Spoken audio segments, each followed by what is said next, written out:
Imagine this. You're standing in front of a mirror, not just any mirror, but one that doesn't lie. It doesn't show your face, your skin, or your expression. It reflects something deeper, the thoughts you've never spoken aloud, the fears you've buried, the lies you've told yourself so many times they've calcified into truth. You stare at it, and for the first time, you see not what you are, but what you are not. A flood of unease creeps in. How long have you been wearing this costume? When did it start? Who are you beneath all that performance? And then a darker question emerges, slithering up from your subconscious like smoke from a fire you didn't know was burning. What if you've never actually met yourself? You've met your habits. You've met your ambitions. You've met your roles. The friend, the worker, the sibling, the dreamer. But you, the one hidden beneath the mental noise, beneath the rehearsed reactions and curated opinions. Have you ever encountered that person? Or have you been so busy becoming someone the world accepts that you've abandoned the terrifying process of becoming someone you truly are? Every day you wake up and continue the script. Smile here, nod there, share this, hide that, make progress, be productive. And yet, when you lie down at night, there's a silence inside you that feels like absence, a subtle, aching void that whispers, something is missing. But you don't answer, you don't investigate.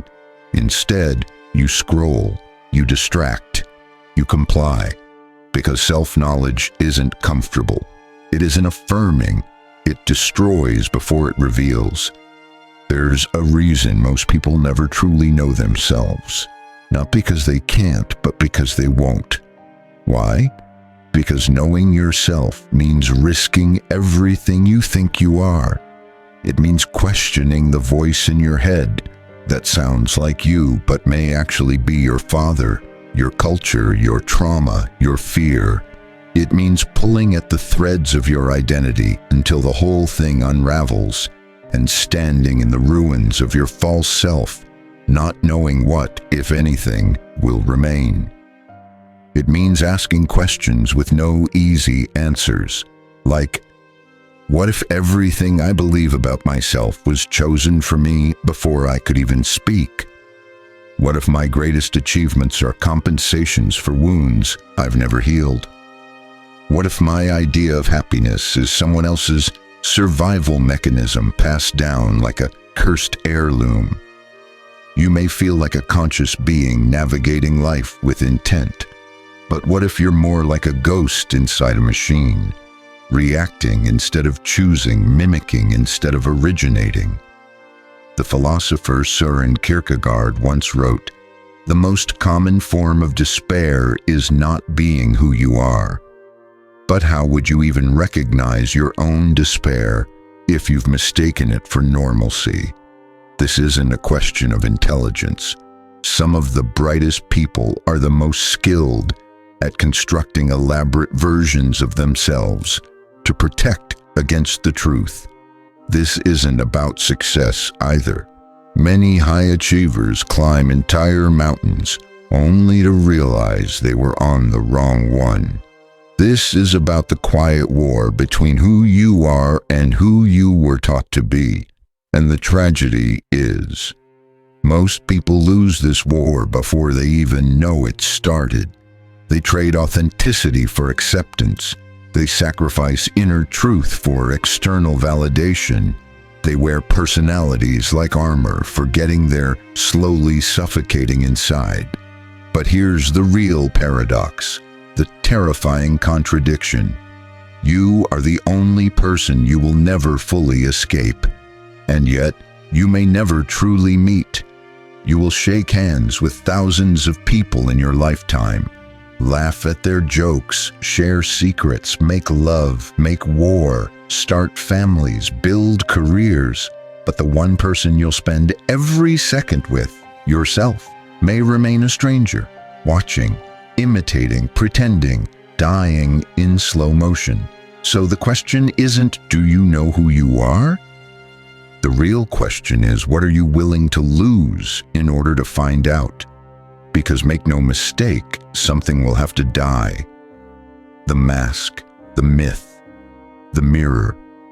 And that's what keeps most people frozen at the surface of their lives, treading the same emotional waters year after year until the current of time finally drags them under. But what if it didn't have to be that way? What if the only thing standing between you and self-knowledge is a force so embedded in your psyche you can't even see it? What if this blindness is not accidental, but engineered? To answer that, we must journey into the roots, deep into the psychological and philosophical machinery that keeps the self hidden from itself. Because until you understand why you don't know yourself, you'll never begin to change that. There is a reason why the journey inward feels like walking into fog with no lantern. It's not that the path is invisible, it's that something inside you has been trained to never look for it. From the moment you were born, identity was imposed upon you like layers of wet clay. Name, gender, nationality, belief systems, cultural norms.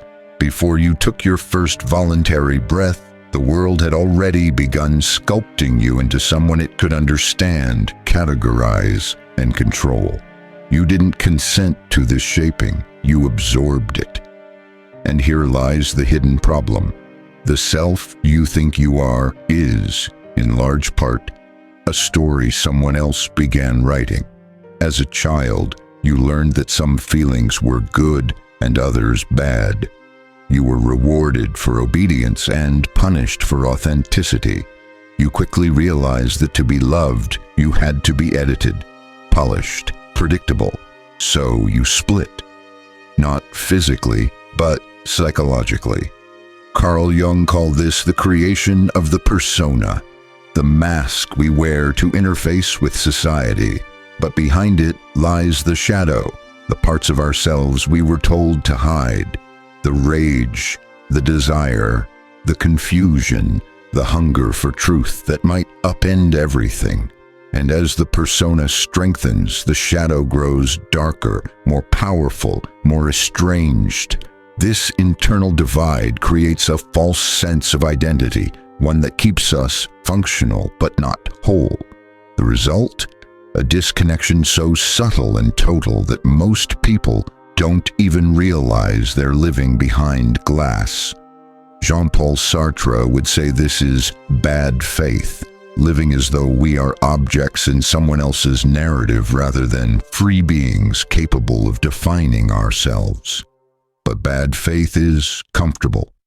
It shields us from the terror of responsibility, because to truly know oneself, to live authentically, means taking ownership of one's freedom, one's suffering, and one's contradictions.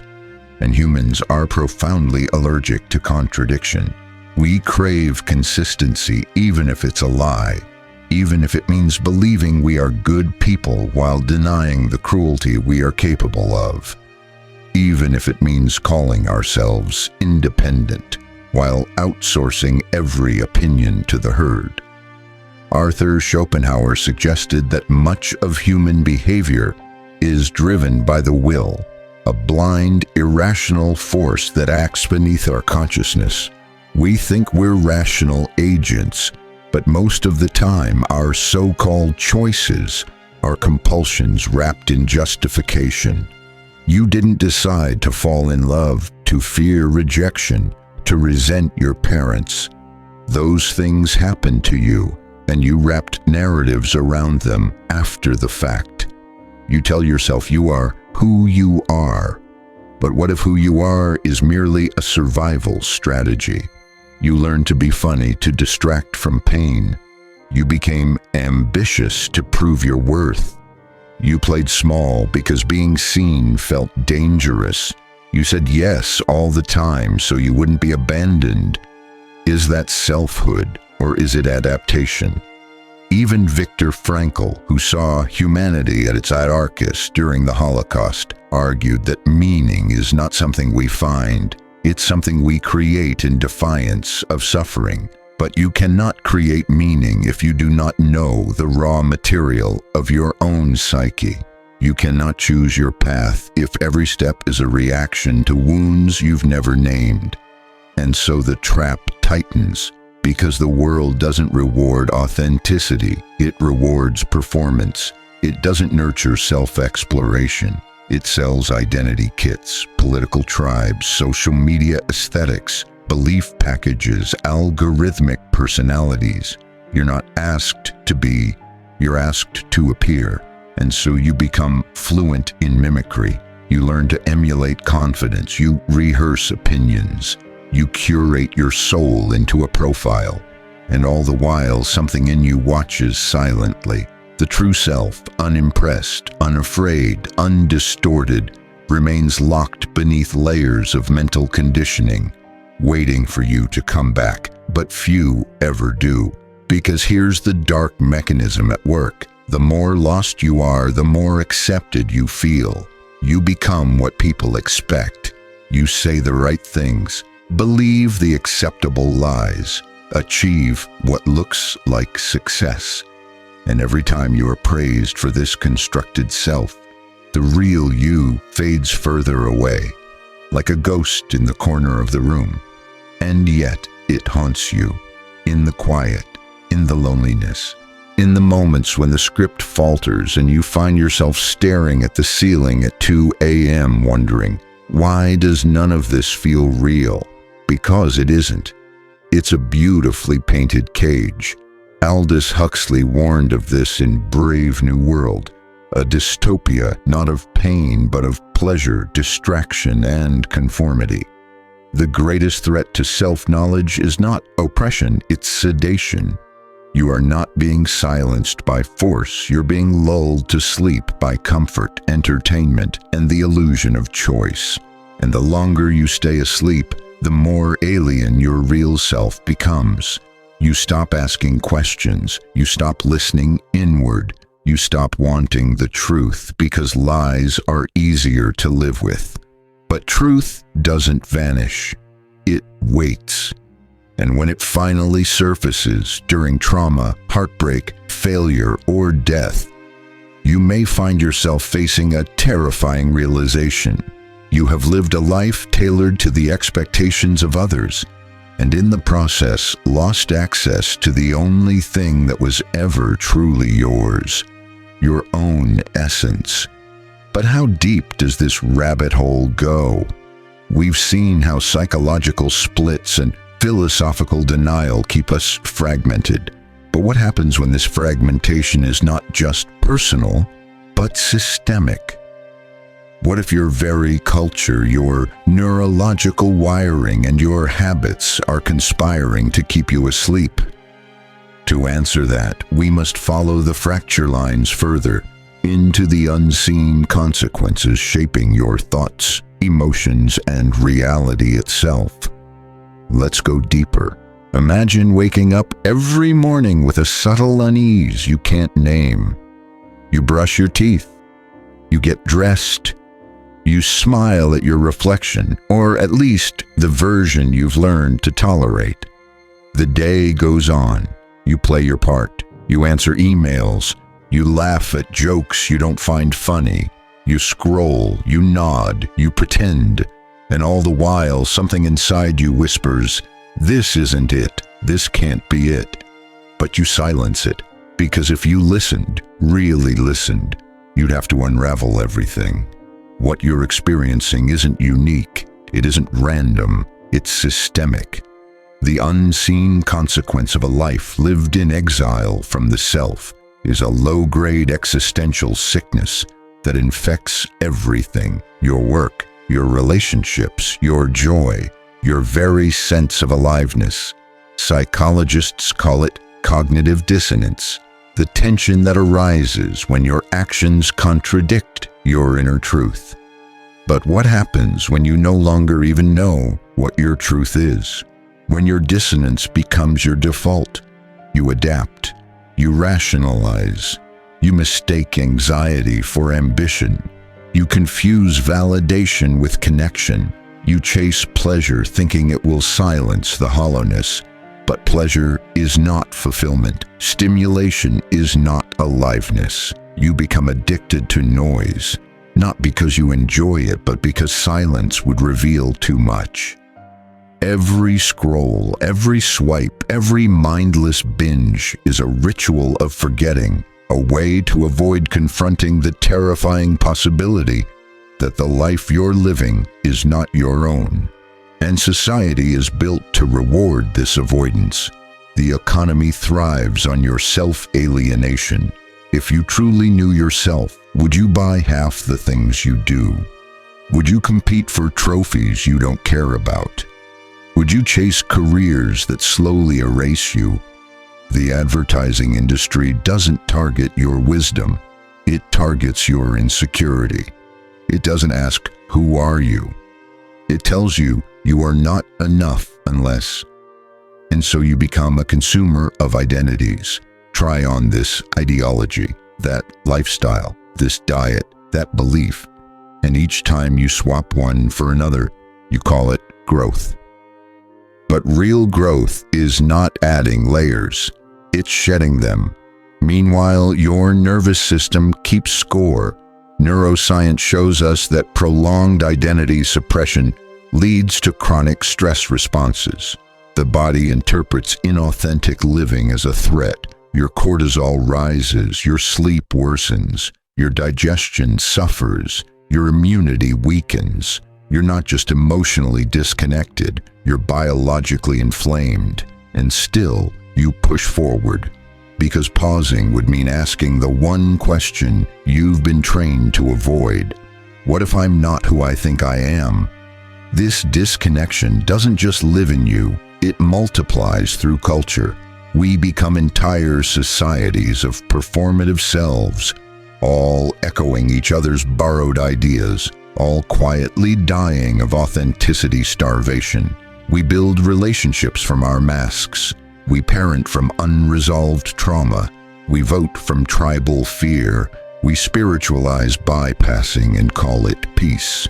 We intellectualize feelings and call it strength. But beneath it all, we are starving to feel real. Arthur Miller once wrote, "Maybe all one can do is hope to end up with the right regrets. But what if regret itself is a symptom? Not of wrong decisions, but of a life never truly inhabited. The unseen consequence of not knowing yourself is not just sadness, it's the erosion of meaning. Because how can life feel meaningful when the one living it feels like a character? And so the cycle tightens. Your mind builds defenses, confirmation bias to protect your beliefs, social comparison to regulate your worth, projection to avoid responsibility. The more fragmented you become, the more blind you go. You tell yourself, "I'm just tired. It's just a rough patch. I just need a vacation." But no vacation fixes a fractured self.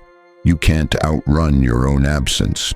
You might find yourself in therapy, or on a yoga mat, or reading philosophy at midnight. These are good beginnings, but even here, beware, because the mind is clever. It will use even the language of healing to avoid transformation. You say, "I'm working on myself," but what you're really doing is renovating the mask. You say, "I'm doing shadow work," but what you're really doing is intellectualizing pain. You say, "I'm on a journey," but your feet haven't moved in years. And this is the cruelest twist. You can spend your entire life talking about who you are without ever becoming it. Because real self-knowledge isn't poetic, it isn't marketable, it's brutal. It forces you to look at the parts you've disowned, the contradictions you embody, the desires you hide even from yourself. It shatters you only to ask, now that the illusion is gone, what remains? Most people never get that far. They build impressive lives atop fragile selves. They die known by everyone except themselves, and society praises them. They were successful, they were admired, they were somebody. But what if all that means is they learn to die with their mask on? So the stakes are higher than you think. This isn't just about personal fulfillment. This is about reclaiming the only life you'll ever live from 1,000 silent forces trying to live it for you. Because there is a way out, a way to rebel against the machinery, a way to meet yourself not as you've been told you are, but as you actually are, raw, fractured, and real. But make no mistake, this is not a gentle awakening. It is a war against lies, against fear, against the parts of you that would rather die than change. But if you win, if you fight, if you dare to rip the mask off even as your hands tremble, you may just come face to face with something sacred, something untouchable, something utterly you. And that is where the rebellion begins. Are you ready to rise? Let's say you reach the edge. You've stared long enough into the mirror to see past the reflection. You've heard the whisper behind your thoughts, the truth in the pit of your stomach, the ache behind your achievements. You know now that the self you've been living is a narrative constructed from fear, conditioning, and compliance. Now what? You're standing at the cliffside. Behind you is a life of quiet imitation. Ahead is a fog of the unknown. And here's the dilemma. To know yourself, you must become someone you've never met. And that is terrifying, because the moment you decide to break free, the moment you reject the mask, you will lose things. Relationships may fracture, certainties will dissolve. You will be seen as unstable, rebellious, even dangerous, not because you are wrong, but because you are no longer predictable. But that's the price of truth. This is the rebellion, not with fists, not with slogans, but with radical honesty, the kind that burns illusions to ash. And it begins where you least expect, by unlearning. You must question everything you've been taught to believe about who you are. Every label, every role, every story you repeat in your head. You must become suspicious of your thoughts, not paranoid, but alert. Because the mind is a trickster. It will try to drag you back into the familiar, whispering, seductive lies like, "You've always been this way. It's too late to change." Other people will never understand. Who are you without your past? Fight back, not with aggression, but with awareness. Sit with your discomfort. Watch it like a fire. Don't flee. Don't numb. Let it burn through the falsehoods. Let it show you what you've been avoiding. Because pain is not the enemy. Numbness is. Pain, when faced, becomes a compass. It points to your prison. So where do you begin? Start with silence. Not meditative performance, but real silence. The kind that makes your skin crawl. Turn off the noise, the screens, the distractions. Let your nervous system detox from the chaos. Create space for your authentic voice to return, faint, uncertain, but alive. Then ask the dangerous questions. What do I believe? Truly, what am I afraid to admit about myself? What parts of me have I abandoned to be accepted? Write the answers. Say them aloud. Don't make them pretty, make them real. Tear off the spiritualized nonsense and the self-help gloss. You don't need affirmations, you need confrontation. You need to meet your shadow, not as a monster to be tamed, but as a fragment to be reintegrated. Carl Jung was clear. One does not become enlightened by imagining figures of light, but by making the darkness conscious. You must reclaim your rage, your envy, your lust, your chaos, not to act on them blindly, but to stop fearing them. They are part of you. They've always been. And so long as you pretend they aren't, they will rule your life from the shadows. The rebellion also means reclaiming your body, because the self is not just mental, it's somatic. Trauma is stored in muscle memory. Conditioning lives in posture and breath. Learn to inhabit your body again. Walk barefoot. Scream into a pillow. Dance without choreography. Breathe like you mean it. Reclaim your instincts. Reclaim your sensuality. Reclaim the animal part of you that was caged by politeness and socialization. Then go further. Dismantle your identities. Yes, even the ones that feel empowering. You are not your job. You are not your political label. You are not your childhood. You are not your trauma. You are not even your preferences. They too are shaped by 1,000 invisible influences. So, who are you? You are what's left when all of that is gone. To get there, study the rebels of the past, not the loud ones, but the inward revolutionaries. Nietzsche, who declared God dead not to destroy faith, but to make room for a more personal, authentic morality. Søren Kierkegaard, who urged us to take the leap of faith into selfhood, even if it meant despair. Simone Weil, who saw attention, not achievement, as the highest form of truth.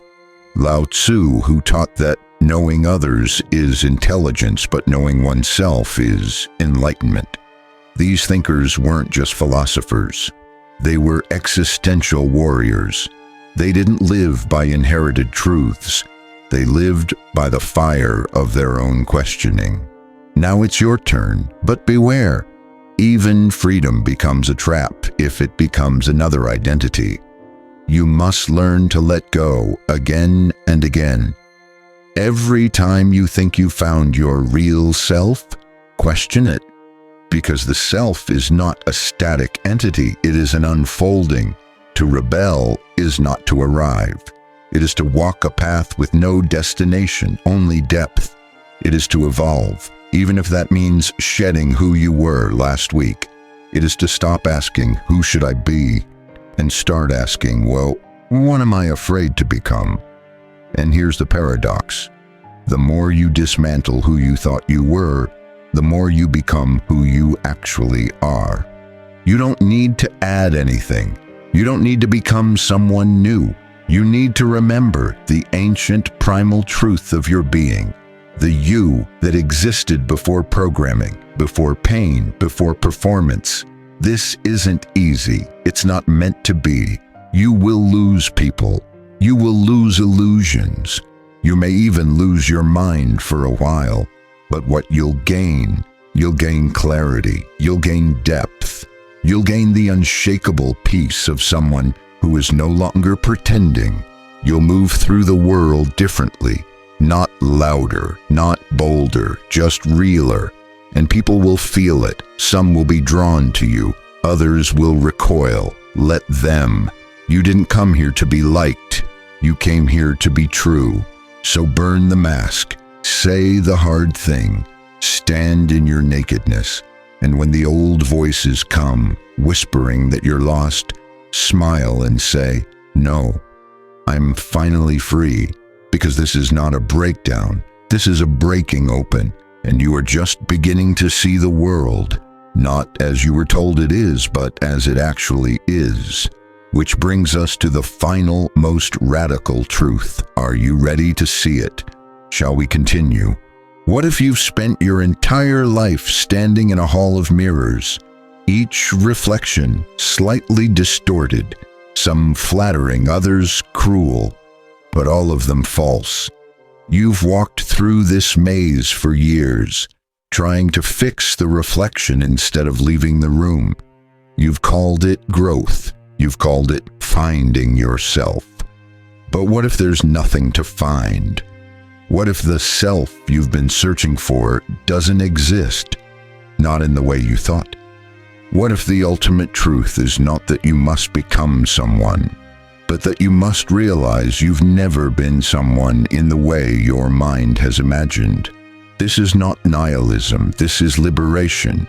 Let's go deeper. You've been told your identity is fixed, that you are a sum of your memories, your preferences, your beliefs, your personality traits. But strip each of those away, really strip them, and what remains? Not a void, not nothingness, but awareness, still, silent, undeniable. You are not the content of your experience. You are the one experiencing it. This is the final rupture. Everything you've called me has been layered over this silent witness. Your traumas, your titles, your triumphs, all transient. But the witness, it was always there, watching, waiting, untouched. You are not your story. You are not your mind. You are the space the story moves through. You are the sky, not the storm. And when you realize this, not as an idea, but as a direct, lived truth, everything changes. Fear loses its grip because there is no solid you to defend. Grief becomes sacred because the one feeling, it is infinite.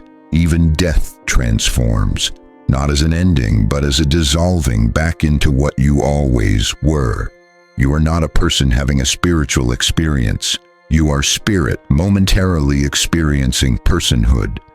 The greatest thinkers and mystics have tried to point to this again and again. In Zen, they say, "Show me your original face before your parents were born." In Advaita, they teach, "You are that." In the writings of Meister Eckhart, "The eye with which I see God is the same eye with which God sees me." And in Rumi's poetry, "You are not a drop in the ocean. You are the entire ocean in a drop." This is not metaphor. This is reality. Beneath the masks, the ego, the psychological residue. And it's not just philosophy.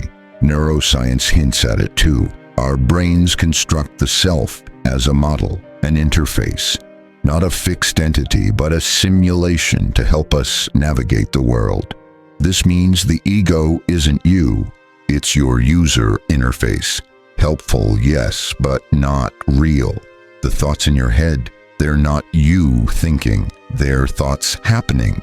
The voice in your mind is not the narrator. It's just noise. You are the silence underneath it. So what now? Now you live differently. You stop chasing yourself in mirrors. You stop identifying with your pain, your pleasure, your status.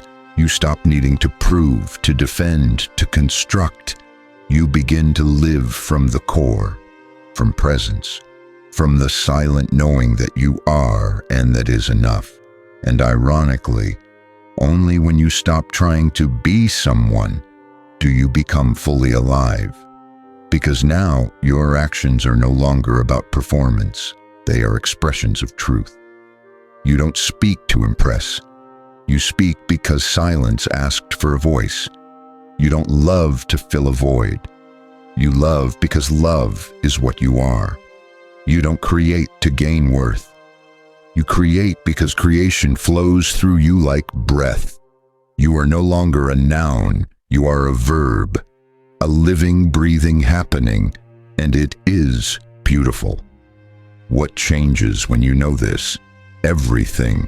You walk slower. You listen deeper. You see people, not as roles, not as opponents or allies, but as mirrors of the same essence. You begin to see the divine in the mundane, the sacred in the ordinary, the infinite in the finite.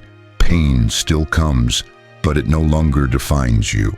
Joy still rises, but it doesn't own you. You move through life with the calm of someone who knows, I am already home. And here's the secret. Most people will never reach this, not because they can't, but because they won't let go. The mask is warm, the illusion is familiar. The ego would rather suffer than dissolve.